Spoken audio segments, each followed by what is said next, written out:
Hello, beautiful people. Good morning, good afternoon, good night, wherever you are. Currently, for me, it is July 28th, 4:30 p.m. I have wanted to make this video forever and ever and ever. I filmed this video a couple months ago and I never ended up editing it, but I'm glad that it never went out because I did it when my skin was clear. It's kind of hard to talk about it from such a raw place when you're kind of in the good. But right now, I am going through a flare-up. So this is the perfect time to make this video. Real quick though, I haven't talked to you guys in so long, so I'm going to yap a little bit and catch you guys up on what I've been up to, but feel free to skip ahead. I'm gonna have timestamps. I hope your guys' summer is going so well. Mine feels like, honestly, it's just beginning because I've been so busy. The last time I talked to you guys was for banquet, but I actually filmed another video after that. I just never got the time to edit it and post it because it was finals week. Summer started my first week back. I was really focused on getting a part-time job just because I need to make money, and I didn't get a paid internship like I thought I would. So I went to a lot of places in person with my resume. Dude, one of them literally was like, oh, like, are you in high school? Girl, I'm about to be a junior in college. I ended up applying to, I think, like 16 places and only heard back from one. Thankfully, I got hired, but literally for my first week on the job, I got scheduled for 28 hours. I'm taking a summer class, which is 4 days a week in person, 2 hours a day. And then on top of that, in the month of June, I had an unpaid remote internship, and that one wasn't like super strenuous. My last obligation that I had was a project. I thought it was for Comic-Con, so I was telling everyone and their freaking moms about it, and I literally put the Comic-Con logo in my LinkedIn. But long story short, it wasn't for Comic-Con technically. It was like an exhibition right next to Comic-Con on the same day. It essentially was a virtual reality game that my group and I were creating. And that was so much work and stress. Cost me so much hours of sleep. All of those together was just too much. I didn't feel like a break. At least I got to see some friends throughout though, so that was nice. Still working, not as much hours though. I'm really happy with my job because they know I'm seasonal, which is great because I can come back without any bad blood. I really like my coworkers. I just came from my shift right now, so I look really beat. So yeah, that was all of June. My internship ended June, so July, it was just my project was ramping up because Comic-Con's July 24th, which was this last Thursday. And now that that's over, honestly, I can't even explain how much relief I feel because not every waking hour is spent on that project. So now I'm just focusing on work and school still, but my summer class ends August 8th, which I'm so excited for. Then I'll just have work and then I'll finally be able to do the things that I really wanted to spend my summer on, which is working on myself physically, so gymming again. I just had my first gym sesh a couple days ago. I'm gonna go again today. And then also journaling and reading and just spending more time for myself and sleeping. And I'm traveling all of August, so I'm so excited for the next month. I'm gonna have a lot of travel vlogs. The first one is I'm going to San Francisco this weekend with one of my preschool best friends. And then after that, I'm going to Japan and New York. Those vlogs will be super duper fun. Yeah, I think that's pretty much my update. Let's get into this video because I'm starting to burn in this car. And the reason I kind of wanted to wait on this video is because acne is something that has been a part of my life since my pivotal years. It's so important to me and it's such an important topic, and so I really want to do it justice. This is like, it simultaneously makes me want to just curl up into a ball and cry and also punch a fucking wall. I am so exhausted by it. I have dealt with it, I think, pretty much since middle school, mostly high school and college, and it's impacted a lot of my self-confidence. I remember very clearly in high school when I had a co-ed friend group. We would sleep over at my best friend's house and we would all go into the pool. Moments before, I would sit with my girlfriends and I was crying to them because I was so scared of the guys seeing me without makeup. It wasn't even like I liked the guys or I wanted to impress them. It was honestly just because being perceived without my makeup made me feel so vulnerable. And I felt so ugly. It comes and goes in waves. I have gone through so many times where I feel I finally cleared it. Like, oh, this was it, guys. Time and time again, it just fully never goes away and comes back. Right now, I'm so frustrated. I kind of cleared my skin up during the school year. Got bad during winter because it always gets bad when I'm like stressed and going through it. Cleared up during the spring. Really broke out during finals week because I wasn't taking my pills, wasn't eating, wasn't sleeping, was super duper stressed. And then it hasn't gotten better. So then I went to the dermatologist. And honestly, I'm so frustrated with my dermatologist. This isn't for every dermatologist, but I just feel like he doesn't put a lot of effort or care into what he's recommending me, and he just kind of gives me the pipeline recommendations. And the reason I say this is because I literally go in, I explain the whole thing about how I cleared up and then how I'm starting to break out again, and then the first thing he recommends is, oh, like, we'll put you on an antibiotic, it's called doxycycline. I've been on doxy for oh my god, there's a guy behind me. Do you guys see him? What the hell? Why is he right next to my car? Oh, we just made eye contact and he's like slowly starting to walk away. Anyways, back to what I was freaking saying. I was on doxy for 6 months. He was like, oh, okay, sorry about that. Like, let's put you on spironolactone for 2 times a day. I'm on spironolactone twice a day. I literally take 2 in the morning and 1 at night. Like, I literally take 150 milligrams. Once again, I'm like, oh, I actually already take it twice a day. And he was like, oh, sorry, like, I should have read your chart before coming in. What the fuck? I was not that frustrated about it until, like, I processed it, but it is so frustrating when it's something that I've been struggling with, and the person that's supposed to help me the most is not even putting to me what feels like any thought. And that's really aggravating, especially when I walk out of that session and I pay a $60 copay. And now I know you guys are probably thinking, like, why don't you switch? Well, 1, it's under my parents' insurance. 2, I've been with this guy for like almost 2.5 years now. I kind of just don't want to have to restart the whole, like, telling them about my whole journey and explaining everything that I've been on. But honestly, at this point, it might be better. The only reason I'm sticking it out right now is because we upped my spironolactone dosage to the max, which is 200 milligrams a day.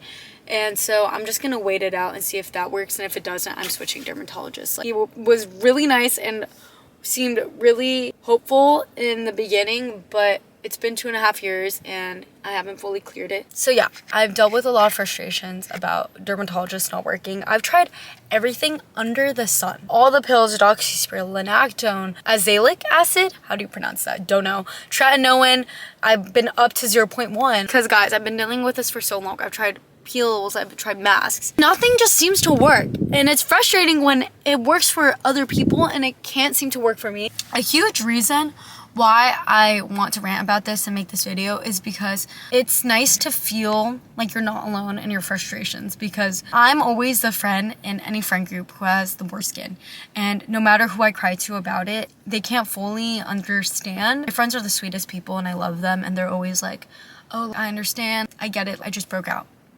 But they don't get it, and I'm not at all trying to diminish their acne experience. Like, their breakouts and their pimples are their own journey, but it's not quite the same when they haven't dealt with it as severe, because honestly it's debilitating. Like, I know that's a very heavy word, but when it's really, really bad and you feel like you can't even go outside, and it's a big reason why you choose not to go outside, it really fucking sucks. And sometimes, a lot of days, I can't make eye contact with people because I'm scared that if I look them in the eyes, I'm going to see their eyes shift down to my pimples, where I'm like looking at them and inadvertently their eyes just glance at my cheeks, glance at my whatever, and I recognize it, and it really makes me want to crawl into a hole and die. And then you have to deal with outside people. I remember a couple years ago when my neighbors, they're literally the sweetest girls, but they were super young, and kids just say the first thing that comes to their minds. I remember one of them was like, oh, what's on your face? It's so red. I literally went into my room and cried. It was just awful. And then another time, this was one of my more recent ones that literally made my blood fucking boil, because I've been dealing with little comments, but this one really took the cake. I went to an Asian Japanese store. I was by myself, and the cashier looks at me, and I'm checking out, like, I don't even remember what I was buying, but it was not skincare related. She goes, oh, we also sell acne cream for scars. 1, I never asked. 2, I didn't even think my acne was bad at this time. I was so happy because I felt my skin was finally clearing up. And for someone to blatantly point out was hard. I know, logically speaking, she was just doing her job. And honestly, she was probably just trying to help. But it really doesn't help. It really doesn't. It gets even better because I went to that same store again because it's in like this plaza, and I was with my friend. I wasn't even buying anything this time. Like, she was, but I was just next to her when she was checking out. It's the same girl. I kid you not. And I remember recognizing that I was the same girl because as soon as I looked at her, I was like, oh my gosh, I need to tell my friend this insane story that I have with this girl. And she looks at me and she goes, oh, we have this acne cream. Girl! And I just remember feeling so embarrassed because my friend had to be there to see that. And it was really uncomfortable because I wasn't even a customer. And I really wish I said something. In Asia, everyone just has clear skin and acne is a big no-no. And a lot of times in the culture, Asian people just tend to be more blunt. And so I understand that. But it honestly sucks having it been done twice to you. And both times I felt that my skin was clearing up. So I understand how annoying and frustrating it is when people comment. So that's like kind of the anger with it. The sadness and insecurity I felt. I'm only really confident when my skin is clear. And it really sucks.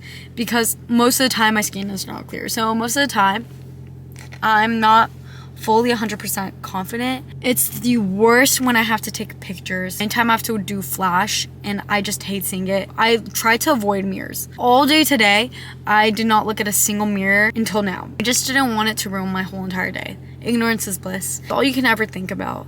And even when you do your makeup, it always looks cakey. And it really honestly sucks when you're the only friend that has to deal with this, and we all have to sleep over, and I'm the one that having to do a 10-step routine, and I still look like shit, and my friends get to fall asleep with their makeup on and their skin is clear. Or when we all accidentally fall asleep and I'm the one that has to wake up at 4 a.m, get my ass up to do my skincare. So a lot of people are like, oh, a lot of the times it's just an eternal, but like when you've been beaten down year after year after treatment, it's really hard to get your hopes up. If any of this resonates with you, I don't want you to feel worse hearing this. Instead, I want you to feel like, okay, I'm not alone. And I think it's really hard when society and especially social media really shits on acne. You know, people put filters on. I put filters on. I don't want when I look hot and cute and when I want my outfit to be the main point for people to comment about my skin. I'm 20. I honestly thought I would be out of my teen hormonal acne and that once I hit my 20s, I would be good. No, and this is one of my pretty bad flare-ups. When I feel it and I watch TikToks, it's nice to know that I'm not the only person because sometimes it really does feel like it when you're surrounded by friends who only have clear skin, classmates who only have clear skin, social media that only has clear skin. It just makes you feel even more insecure and frustrated. I also sometimes don't like listening about acne when I'm going through it because it makes me feel even more bleaker. Like I'm like, yeah, I feel insecure. Yeah, I feel exhausted. Yeah, I feel defeated. Now what? Honestly, great question. I wish I had the cure because clearly I don't. And this is also with makeup on. It also hurts right now, which sucks. For me, I think it started like in my memory, it started in middle school. But looking back in videos, I honestly had like 2 pimples. So this lady gave me the sample of this lotion and it legit made me break out so much.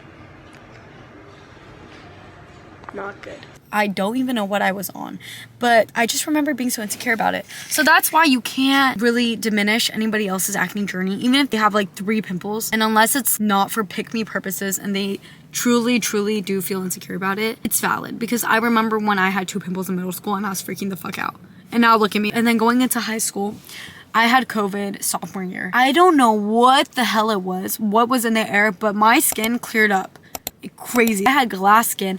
I was taking photos of it in the sunlight every day because I was so happy that my skin was so clear and I was getting so many comments about my skin, and this was without filters, guys. Like, that's crazy. This is my dream skin and I have never been able to go back since. Right when school was about to begin, I started to get a couple pimples and I freaked out because having already experienced acne, anytime it gets good, you're always a little on edge, and then when it gets a little bad, you start spiraling and you're like, okay, is this me having to deal with another huge breakout again? Am I never gonna be able to go back to this clear skin? I tried a bunch of different quick hacks to make it go away and it made it so much worse. The tea tree oil caused me to scar and I just have had acne ever since. But I remember crying about it so often. I hated being barefaced. Even now, I cannot stand to be without makeup. Even if it makes my skin worse, I don't care. Like, I need it.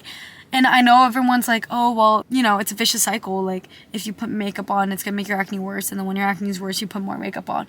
And it's true. But the alternative is I sit in my room, don't leave, and cry about my acne. Or I put on my makeup, feel somewhat I can leave my house and deal with it. My worst ever up to date is freshman year of college, winter. I don't know if it was the stress because I was going through a lot of drama. Like, here are pictures. Here's a video. I'm documenting this because I like to think that my skin has gotten better. But today it is really bad. I think I'm purging from my new creams and pill. It is April 18th, 2024. And I put makeup on. Oh, especially on camera, it looks really fucking bad. Okay, cool. Wow, I did not expect it to look like that on camera. What if I just started crying? You know what's funny? I remember being more emotional and distressed about it in high school than I did in college. And I don't know what it was. I honestly didn't even remember my acne being that bad until I looked at it recently. And I think it's because I honestly just was numb to it. Like, my good seems the same as the bad. My bad just looks bad. This was the worst time for me to be dealing with this because you're at a new school. This is college. Like, I'm trying to meet friends, maybe meet guys. Like, this is the worst time for my insecurities and my self-confidence to be at all-time low. And I have no idea what fixed it. I think the medication definitely helped. As of date, for the first time this morning, I'm trying the Face Reality Mandelic, I don't know how to pronounce it, Mandelic Serum. And I think it's breaking me out so much more. My whole chin is breaking out so bad. I can't tell if it's purging, which is another frustration of mine because I hate trying new products. I can never tell if it's purging or if it's just generally just not working for my skin. I know there's signs, but I honestly just don't know. So I can't tell if this is my skin getting worse before it gets better or if it's getting bad. It's pissing me off because I'm going to Japan and I'm seeing my family and I haven't seen them in 3 years and I don't want my skin to be shit because my self-confidence will be shit and I want to look my best. I've been saying this card talking about this for an hour, but it's just like, even talking about it makes me feel so exhausted because it does feel like a tunnel with no light at the end of it. I don't even know what works for me. I don't know why my skin is good sometimes and not good other times. Normally in summer it's really good because I'm sleeping a lot more, I'm eating healthier at home, and I'm less stressed. But obviously I've been super busy, so I haven't been doing any of the above. So maybe it'll clear up. Maybe this Mandelic Serum will be the cure-all, be-all. I don't know. I'm at my max dosage for spironolactone, which I'm trying. He said the next step is Accutane. I don't know. I feel like I've hit the end. Obviously not. First off, I have some tips if you're going through it. Number one for me, doing other things to make me feel confident. I know people don't recommend makeup. They say to just, be confident in the acne itself and go out. That didn't work for me. If I didn't wear makeup, I wouldn't go anywhere. So for me, it was putting on makeup, wearing really cute outfits, painting my nails, having cute jewelry. You don't even have to do really heavy makeup or makeup if you don't want to. It's just anything else to make you feel confident. Two, and this one is one of my biggest tips, finding music that makes you feel confident. And for me, that was specifically girl pop, especially, I think this was right when Espresso came out, when I was walking around campus and I felt so insecure about my skin. I felt like everyone was looking at it. I couldn't look at anyone. I would just put in my AirPods, put it on noise canceling full blast, and just play really confident songs. Rihanna, Sabrina Carpenter, Tate McRae. I would walk to the beat, feel my character. It would help me a lot. Number three, I had to do a lot of late night study sessions with my friends in like the college library. But this would be like super duper late at night. And I didn't want to take off my makeup because but also I would be at the library until 4 a.m. and I couldn't have my makeup on the whole time. My biggest lifesaver was Star acne patches. And a big tip that you need to take away from this, don't buy the Hero, or what's the Star patch one? I don't know. It's the one that sells in Target. I used to do that. It's so expensive. I go on Amazon and I get a pack of 300 for $5. So much cheaper, and I was able to feel so much more confident because I could put as many pimple patches as I wanted without being like, oh, I'm already used all my sheets and now I have to spend $25 for another 30. Star patches help me feel cute, and when my pimples were super inflamed and red and big, putting one on made it feel like it wasn't there. I think that's my biggest tips as of right now. I can't really think of anything else. And they're not tips about skincare, because I feel like there should be more tips on how to deal with it instead of how to improve it. Oh, this is another pet peeve of mine. It's so exhausting when you just want to be okay with your acne or learn how to deal with it and just push through, and all you hear about is how to clear it. I'm trying. I'm already working on it, so I don't need to hear all these 100 million different things which are costing me so much fucking money. Talking about it more, there's always like stuff that I can talk about, which is another thing, money. I spent so much money on skincare, so much money on pills, so much, and I'm still here. That's why I hope these tips help you, and they help me so much. Really just realizing that it's not the end of the world at the end of the day. And I know hearing that it's a mindset is one of the worst things. It's so aggravating. I get it. But trust me, I've had it been so bad. And I've been okay. And I've gone through it. And even right now, getting bad again. And I have that fear of like, oh, is it only going to get worse? Like, is this going to be my worst episode? I know that at the end of the day, who cares? Who cares? Like, I know people who will care. If they're not dealing with it, why does it matter? Don't let acne stop you from feeling gorgeous and cute and confident, and don't let acne stop you from doing things you want to do and going out. I wish I didn't feel so insecure because I wasted a lot of energy doing that. A lot of this is like, yes, me trying to share this with you, but also trying to remind myself, it's okay, you know? I get it, and it's okay. You're so beautiful and gorgeous in yourself. And acne doesn't need to change that. I'll see you guys in the next video. Thank you for listening to my whole rant. I don't even know how long this video will be. But yeah, I love you guys.